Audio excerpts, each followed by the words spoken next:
What's up, YouTube box community? It's boy, Mr. Universal Sports. I'm about to give my thoughts on the Timothy Bradley versus Brandon Rios fight coming up this Saturday night on HBO with Vasily Lomachenko on the undercard. And I feel like a lot of people are sleeping on this fight.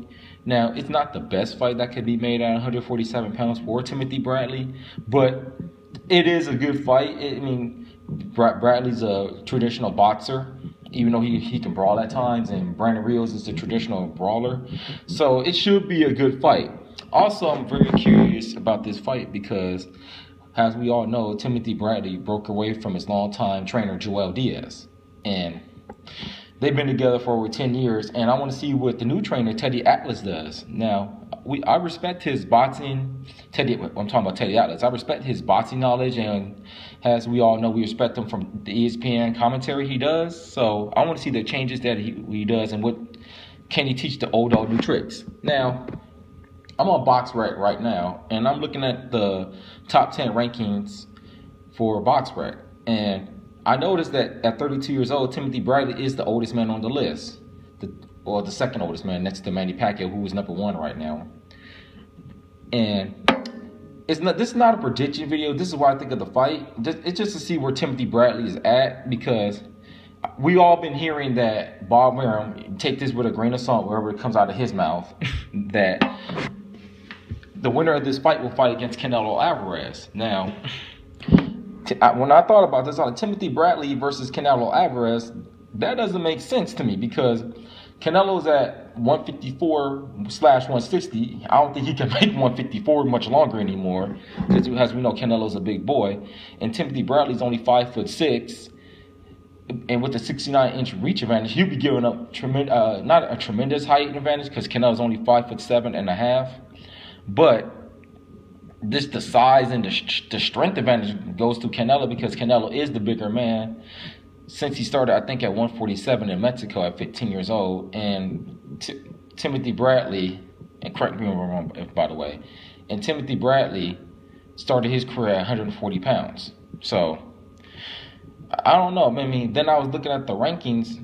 Who can Bradley fight or Rios fight if they win? I mean, number 1 is Manny Pacquiao. Now, personally, I would like to see a Bradley Pacquiao versus 3, but we all know that they won't do that.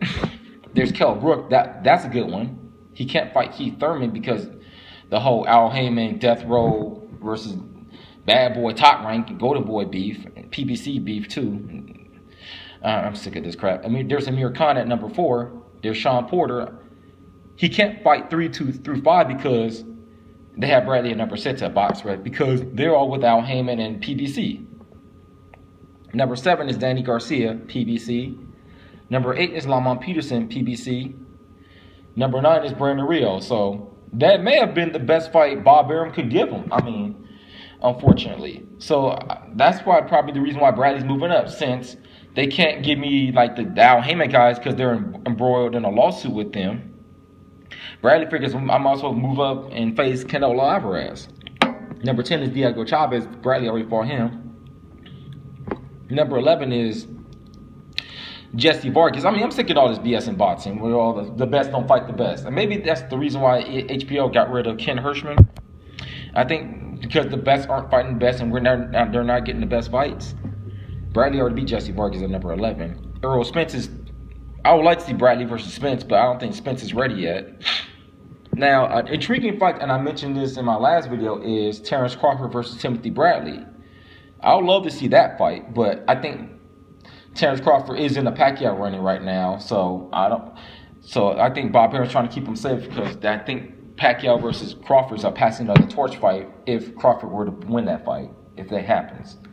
There's Victor Postol, but he's a 140-pound champion. That don't make zone 6 right now. And there's also the young master, Amir Amin. That would be a good fight, but he's at 140 as well. Now, a fight that was mentioned, and he's ranked number 16 on the BoxRec rankings, is Saddam Ali.